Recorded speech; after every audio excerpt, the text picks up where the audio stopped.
फिर बुगालो फाता इन्फा सामान को फाटला पुस्कताले రెండు బొగ్గలే బేడా నీకు బుగ్గలా ఊదనీకే దమ్మే లేదు నీకు బుగ్గలు ఏం చేసుకుంటావు కాదు ఇంట్లో మా మనవడికి అది భక్తు మనం ఉన్నది వాడు ఉత్తాడు ఉత్తరా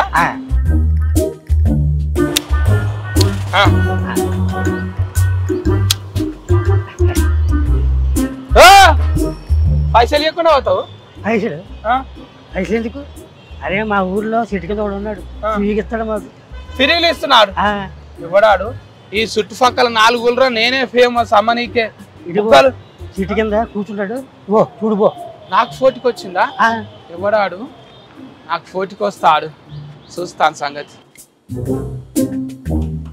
ఇదే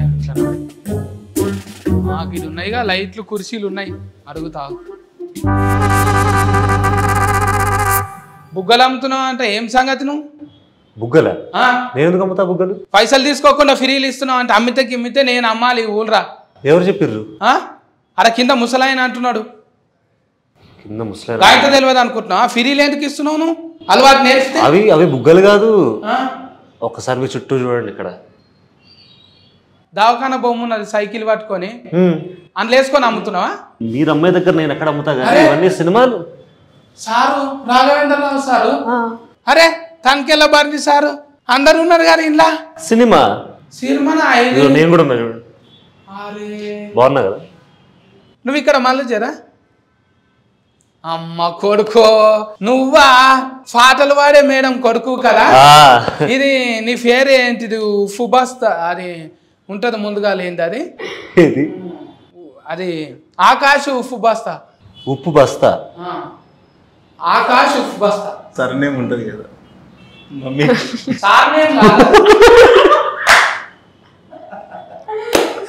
నాకు ఇంతసేపు పట్టింది అవును ఉప్పు బస్తా ఏం పేరు చెప్పు నువ్వు చెప్పు ఆకాశ్ ఉప్పు బస్తా మంచిగా చెప్పు మళ్ళా అమ్మ చూసింది అనుకో ఫెయిల్ అవుతుంది ఆయన ఉపద్రష్ట అది నాకు ఒత్తులు కాగునింతాలు రావు కానీ బస్తా చేశారు దాన్ని చూసినావా అయితే ముద్దుగిడ కూర్చురు నేను ఆయనతో డౌటింగ్ కొట్టింది నాకు నేను బుగ్గలమ్ముడు సిక్కేంటికి లేక ఇంట్లోనే అనుకున్న సినిమాలనా అయితే హీరోయిన్ కదా ఏమే అవును చూసిన అందులో పోస్టరింగ్ లా మంచిగా కొట్టినావు నీ పేరు బాగానా భావన ఇంకేందో కొనక్కున్నదా నీకు కూడా ఉప్పు బస్తా లేక ఏమన్నది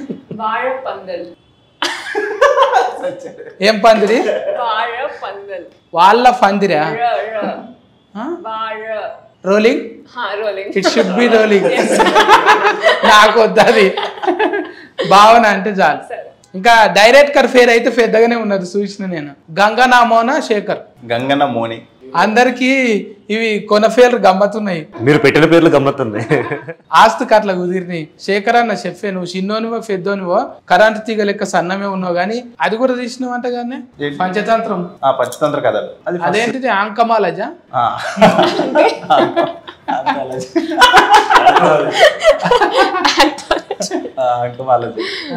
అది 5 కథలది అందులోకెళ్ళి ఆంకమాలజీకి బుగ్గలాలజీకి ఎందుకు వచ్చినావు మరి సినిమా చూస్తే తెలుస్తుంది ఏంది బుగ్గల కథ ఏందని అంటే సినిమా చూసినాకనే క్లైమాక్స్ లో చూసుకోమంటావు క్లైమాక్స్ దాకా అవసరం లేదు ఇంట్రొడక్షన్ గిన్ని గానం నెత్తి మీద ఎట్లా వేసుకున్నావే ఎన్ని గానం ఒకటి కెమెరా వేసుకున్నావు డైరీ స్కానింగ్ వేసుకున్నావు ఇంకోటి రచన వేసుకున్నావు ఒక్క యాక్టింగ్ వదిలేసారు అంటే అన్నింటి మీద అనేది నాకేం అవగాహన లేదు ఒక సినిమాకి ఏం కావాలనేది ఒక కథకి ఏం కావాలనేది చేసుకుంటూ వెళ్ళినాం అంతే తప్పితే ఇన్ని డిపార్ట్మెంట్లు అన్ని చేసేంత లేదనుకోండి బట్ ఈ కథకి అవి చేసుకోవాల్సి వచ్చింది అంతే బుగ్గలమ్ముడు అంటే ఇప్పటి కథ కాదు అది 96లో జరిగింది మన కొల్లాపూర్ నంద్యాల మధ్యలో ఏ మోడల్ మరి 88 మోడల్ 88 అవును అంటే చిన్న పిల్లగాని నేను 88 లో చూసి మళ్ళీ 96 కు కథ తీసినావు అంటే 10 ఏళ్ళకే తీసేసి ఇంకా మీరైతే ఆల్రెడీగా యాస్కెనింగ్ మీద ఫట్ ఉన్నదంట కదా మీకు నాకేం అర్థం అవ్వట్లేదు నేను ఏమన్నా యాస్కెనింగ్ మీద గ్రిఫ్ ఉన్నది యాక్టింగ్ మీద గ్రిప్ ఉన్నది ఆ గ్రిఫ్ తోని చెప్తుంటివా ఆల్రెడీ ఇది నేను చేసేసిన ఇది నాకు పెద్ద కథ కాదు రోజు సెట్ మీదకి రావడం ఇది నేను ముందు చేశాను సార్ లేదు అంటే కెమెరా ముందు ఎక్స్పీరియన్స్ తక్కువ నేను థియేటర్ ఎక్కువ చేశాను సో చాలా నేర్చుకున్నాను మీకు అంటే ఆ స్టేజీల మీద అంటే గట్టిగా ఒలుతారు కదా కరెక్ట్ ఒలుతుంటే డైరెక్టర్ అన్నాడా కొంచెం కూల్ గా మాట్లాడాలి చెప్పారు యాక్చువల్లీ రిహర్సల్ అప్పుడు వర్క్ షాప్ చేస్తున్నప్పుడు చెప్పారు అంత అరవడం అక్కర్లేదని డబ్బింగ్ లో చూసుకోవచ్చు. ఇప్పుడు నీకు కుతికే సాఫు మంచిగా ఉండి మమ్మీ లేక పాటలు పాడతావు అనుకుంటే మళ్ళీ యాస్కెనింగ్లకి ఎందుకు వచ్చినావు? ఫ్యామిలీ అంతా మ్యూజిక్ సైడ్ వెళ్ళిపోయారు. మా అమ్మమ్మ మ్యూజిక్ టీచర్, మా చెల్లి పాడుతుంది, అమ్మ పాడుతుంది మొత్తం. సో నేను కొంచెం ఏదన్నా తేడాగా చేద్దాం మన ఫ్యామిలీలో అని ఫస్ట్ డాన్స్ మొదలెట్టిన తర్వాత యాక్టింగ్ మీద కొంచెం కొంచెం అలా ఇంట్రెస్ట్ పెరిగి ఫైనలీ సార్ నాకు ఒక గొప్ప అవకాశం ఇచ్చారు, దాన్ని పోగొట్టుకోని లేక. అరే ఇంట్లో గ్రామంలో మంచిగా కండలు అవి పోస్టింగ్లు బాగానే పెట్టినావు. ఏదో అండి ఇలాంటి అవకాశాలు వస్తాయనే పెడతాం మేము అంతే. ముందుగాల ఆల్రెడీగా దస్తి వేయొచ్చు అనేది కండలు పెంచిండు. కుతికే మీద పెట్టలేడు, మొత్తం ఫెయి మీదనే పెట్టిండు. అన్ని కండలు పెంచినా కూడా నాకు ఓన్లీ ఫుల్ షర్ట్లు వేసారు, ఏం కనపడకుండా. అబ్బా బాధ అనిపిస్తుంది కదా ఎవరికైనా. నాకున్నది కాకుండా వేరేది ఎందుకు చూపిస్తారు సార్? ఆయన ఉన్నది కదా, కండల షాట్ పెట్టరా అన్నదా? ఇప్పుడు పెడదాం తర్వాత ప్రమోషన్స్ వాడతారు ఇవన్నీ. మరి తిఫల్ అనిపించలేదా? కట్టుకొత్తాలే నువ్వే డైరెక్షన్ ఓకే టేక్ కట్టుకొత్తుడు కెమెరా అంటే రోలింగ్ సార్ అనేటోళ్ళు వేరే ఉంటారు కదా. అంటే నాకు ఫస్ట్ సినిమాకి కూడా అలవాటే కదా, పంచతంత్ర కథలు కూడా అలవాటే కాబట్టి నువ్వే పోయి క్లాప్ కొట్టుకొని వచ్చి కెమెరా లేదు నాకు టీం చాలా బాగుంటుంది, నాకన్నా ఫాస్ట్గా ఉంటుంది నా టీం. కాబట్టి టీం బాగున్నప్పుడు మనకు అది పెద్ద పనులు అనిపించవు, మంచి టీం దొరికినప్పుడు చాలా ఈజీగా అవుతాయి పనులు. అంటే పెద్ద అయిన పేరు ఇప్పుడు ప్రొడ్యూసర్ అంటే రాఘవేంద్రరావు సార్ నొప్పించుడు అనేది జర తిఫలే కదా. ఇప్పుడు నువ్వేమో జర ఇన్ని ఫండ్లు పెడతావు సార్, అంగూర ఫండ్లు ఉంటాయి, షేఫ్ ఫండ్లు ఉంటాయి, ఇట్లా అంటే ఏమన్నా అట్రాక్షన్ అవుతుండేనేమో. నువ్వేమో తీసుకుపోయి యూఫిర్ బుగ్గలు ఉంటాయి అంటే సారు పళ్ళు పూలు సినిమా కాదు, ఆయన ఎమోషన్ డ్రామా, ఆయన సినిమా చూసే విధానం వేరు అది. సో ఆయన కథ మాత్రమే చూస్తాడు, అవన్నీ చూడేటప్పుడు ఒకసారి కథను నమ్మినంటే డైరెక్టర్కి వదిలేస్తాడు, తనే వదిలేస్తాడు. అంటే నీకు ఇన్నున్నాయి కదా, నువ్వు ఫల్టీ టాలెంటెడ్ కదా. పల్టీయా ఇప్పుడు హీరోయిన్కి ఆల్రెడీగా ఇంకేమన్నా డాన్సులు కూడా వచ్చు కదా? వచ్చాను, అన్ని వచ్చు. ఆమె పల్టీ టాలెంటెడ్. అవును, ఇంతసేపటి నుంచి నేను వచ్చిన మరి ఇంత నీళ్ళు తాగుతావా? ముంగట గవ్యాగో ఆ చాక్లెట్లు పెట్టిండ్రు, ఇగో ఈ చాక్లెట్స్ తీసుకోండి.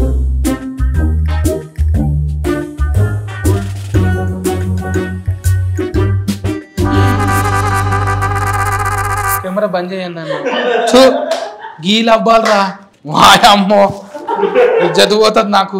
వాళ్ళు బెలూన్స్ అమ్ముతాడంటే ఏమనుకున్నా నేను ఫిలేజ్ గుర్తుందంటే మెడికల్ దవాఖానాలు ఏమో ఉంటుంది అనుకున్నా, కానీ నువ్వు గీ ఫన్ మీద ఉన్నావు. దాని తప్పేముంది?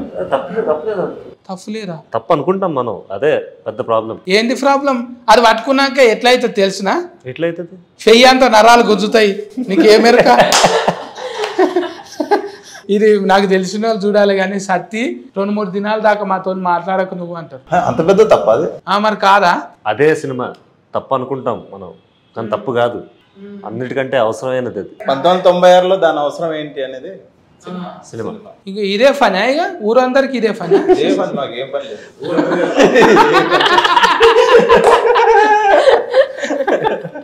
నువ్వు ఏం బుగ్గలు నువ్వు అమ్మేది? నేను ఊపిరి బుగ్గలు. నీదేమో ఆడుకునేది, ఇది వాడుకునేది.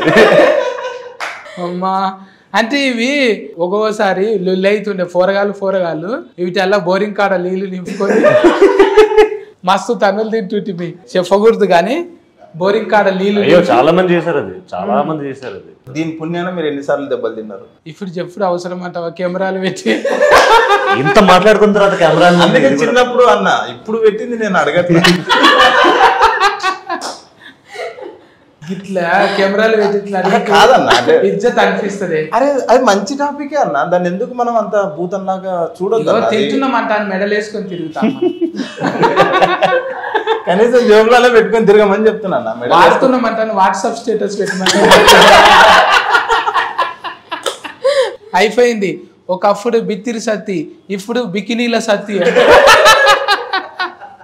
ఎథిక్స్కు అది ఇది అనేటోళ్ళు కొంచెం ఉంటారు, కానీ అసొంటోళ్ళను మరి విమర్శలు కూడా వస్తాయి కదా కొన్ని అన్న. వస్తాయి, నేను అదే అంటున్నా. సినిమా చూసిన తర్వాత దానిలో ఏం తప్పేం లేదు. ఇప్పుడు అంత పెద్ద అయినా ఇలాంటి సినిమా ఒప్పుకున్నాడంటే అర్థం చేసుకుని ఇంకా చాలా గొప్ప విషయం మాకు కూడా. ఇంత నమ్మి ఎందుకంటే ఎప్పుడు సినిమా అంటే ఏదో ఒక టైంలో మాత్రమే మనం ఏదైనా ఒక కమర్షియల్ ఆస్పెక్ట్ లో ఒక సోషల్ గా మనం ఏదైనా జనాలకు ఏదైనా చెప్పాల్సిన టైం వస్తుంది. కొన్ని కథలకే ఉంటుంది, అన్ని కథలు చెప్పడానికి ఉండవు. సో అలాంటి కమర్షియల్ కథతో మాకు చెప్పే అవకాశం వచ్చిన స్క్రిప్ట్ అనమాట.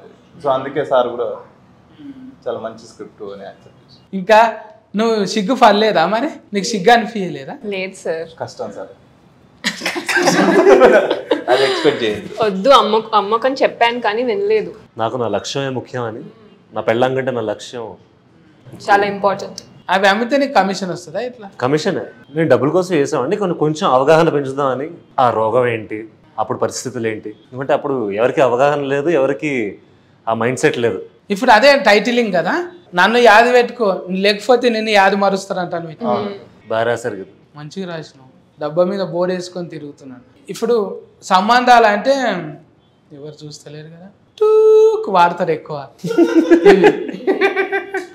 అంటే సక్రమానికి వాడాలి. అంటే నాకు తెలిసినంత వరకు పెద్ద రోగం అంటారు కదా, అప్పుడు ఇది ఇట్లా అనలేకపోతున్నారు. ఎయిడ్స్ అంటాను. ఎయిడ్స్ అంటే ఓయమ్మో, ఎయిడ్స్ అంటే అని తీసుకుపోయి ఆడ అలగబెట్టాలి అన్నట్టు ఉంటుండే. అని గాలి వాడితేనో లేకుంటే ఆయన ఇట్లా మాట్లాడితేనో తుఫిల్లు వాడితేనో వస్తుంది అంటాను అంటుంది. అవిటి మీద నేను కూడా తిరిగినాం. అప్పుడు పాటలు కూడా రాసి పాడినాం అనమాట. ఎయిడ్స్ భూతం లేచింది బిడ్డ ఫారా హుషారు, రోగాల కోరల్ని సాచింది బిడ్డ లేదా కంగారు, యాది మరిసి నువ్వు ఇట్లున్నావంటే నాకెందుకంటూ ఊకున్నావంటే, రోగం వచ్చి ఫీల్చి ఫిఫ్ఫి చేసి నాకు ఒరిగేది ఏముంది మొత్తుకున్నా గాని, ఎయిడ్స్ భూతం లేచింది బిడ్డ ఫారా హుషారు, రోగాల కోరల్ని సాచింది బిడ్డ లేదా కంగారు.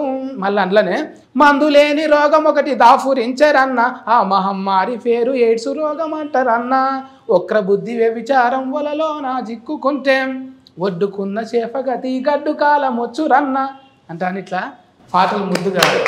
సూపర్. సేమ్ ఇది ఈ టాలెంట్ కూడా ఉందా? ఫల్టీ టాలెంటెడ్ మేము అసలు మొత్తం ఫల్టీ అంతా ఇక్కడే ఉంది. ఫల్టీలు వేసే ఏ లొంకరపోయినాయి అన్న. నాకు అక్కడ దిక్కు చూడబుద్ధి అవుతలేదు, అవి తీసేయరా.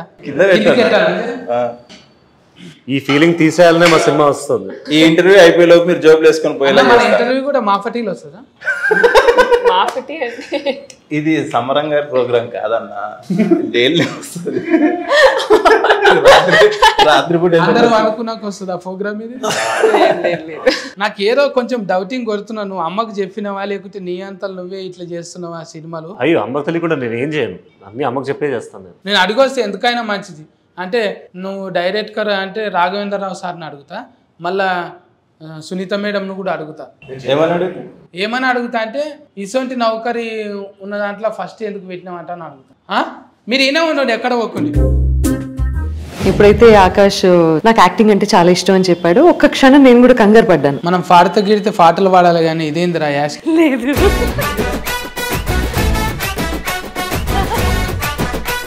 ఎక్కువ డాట్కర్లు యాట్కర్లు దగ్గర ఉంటాయి. అంటే చదువుకొని భాష కనీసం ప్రొనౌన్స్ చేయడానికి కూడా తిరిగి రాదు తెలుసా. డాక్టర్ మీరు ఇప్పుడు అన్నారు డాట్కర్. ఇదేంటిది సత్తి డిక్షనరీ? డిక్షనరీ మన సపరేట్ డిక్షనరీ. నమస్కారం సార్.